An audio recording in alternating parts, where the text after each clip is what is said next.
Hi, my name is Rob, the TRX trainer, and in this video I'm going to teach you how to correctly perform the TRX Reverse Lunge. So let's get to it.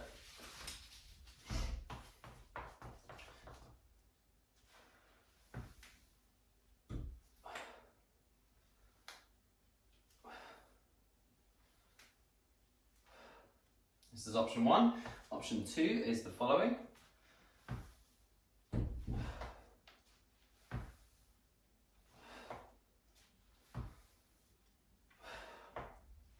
So, for the TRX Reverse Lunge, we want our straps to be quite short because we want to maintain as much control over this exercise as possible. So we want to be a bit closer to our anchor point. So that means little yellow tabs to be right at the top.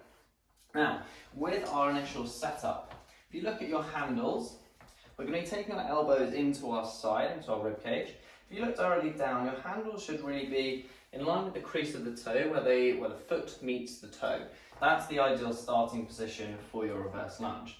Now, my first example was just a static lunge that we lower down into like so. So when I lower down, my elbows start bending, but then they are extending and straightening and then driving back up. Okay, so this is option 1. And with option 1, it's a really good way of just getting to understand where to plant your foot.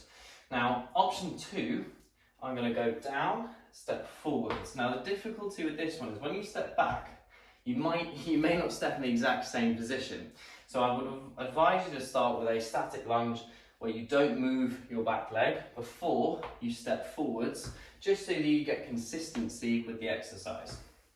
Now, the reason I love the TRX Reverse Lunge, and most lunges in that sense, is triple extension.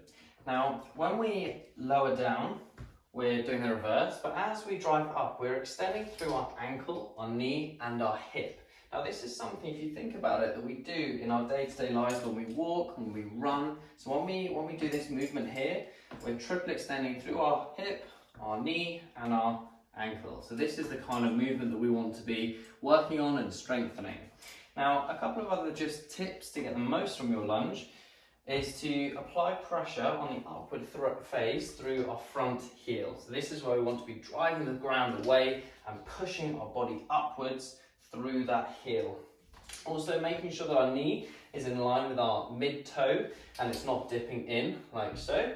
So we're engaging that glute med and ensuring that we're getting a nice plane of motion through that knee. And lastly, your step back has a lot to do with how much balance you're going to have in your lunge. So if I step right out here, that's pretty comfortable, but it's ideally going to be a little bit narrower, but not too narrow. If you're going on a tightrope, you're going to struggle with your balance quite a lot. So just step up slightly, so you can probably get a fist width between the front foot and the start of the back foot in order to get the most out of your reverse lunge.